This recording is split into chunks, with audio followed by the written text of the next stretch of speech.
আসসালামু আলাইকুম দর্শক, আজকে আমরা ইমাম শেরে বাংলা রহমতুল্লাহ আলাই মসজিদ, জামে মসজিদ ও মাজার পরিদর্শন করব।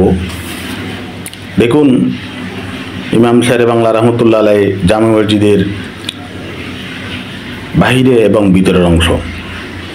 ইমাম শেরে বাংলা রহমতুল্লাহ আলাই ছিলেন বর্তমান জমানার মুজাদ্দেদ, পীর, বড় মুফতি এবং বড় আলেম ছিলেন, বিজ্ঞ মুফতি আলেম ছিলেন, সুন্নিয়তের কান্ডারি, বিশেষ করে সুন্নিয়তের কান্ডারি ছিলেন, আহলে সুন্নাত ওয়াল জামাতের কান্ডারি ছিলেন।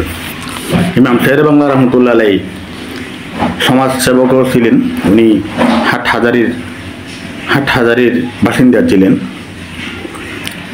বর্তমানে হাটহাজারির বাস স্ট্যান্ড এলাকায় হুজুরের মাজার অবস্থিত, মাজার এবং মসজিদ অবস্থিত। এখানে পাশাপাশি মাদ্রাসা আছে, এতিমখানা আছে, বিভিন্ন রকম সমাজসেবামূলক সংস্থা আছে। তো দেখুন, মসজিদের অংশ, বাহিরের অংশ, ভিতরের অংশ। জুমার নামাজের পরে ভিডিওটা করলাম। মসজিদে সবাই জুমার নামাজ পড়ে বের হচ্ছে। দেখতে পাচ্ছেন মসজিদের বারান্দার অংশ। দেখুন,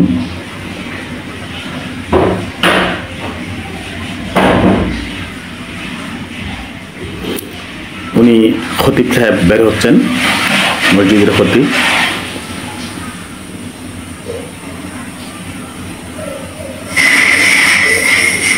জুমার নামাজের পরে বের হচ্ছেন।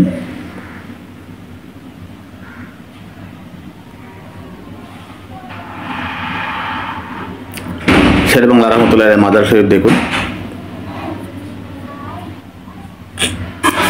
এখানে দেওয়ালের গায়ে লেখা আছে, মাজার শরীফে সিজদা দেওয়া নিষেধ।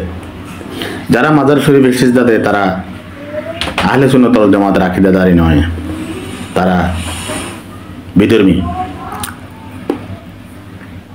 মাজারের সরকারি মেইন রোড থেকে মাজারের বাহিরের অংশ দেখুন, কত সুন্দর চমৎকার মিনার দেখা যাচ্ছে। একদম মেইন রোডের পাশে মাজারটা অবস্থিত। আপনারা আসুন, জিয়ারত করুন, মাজার পরিদর্শন করুন। আহলে সুন্নাত ওয়াল জামাতের আকীদাদারী একজন পীর মুর্শিদের সোহবত নিয়ে যান, আকীদাতে অটল থাকুন। এবার আসুন একটু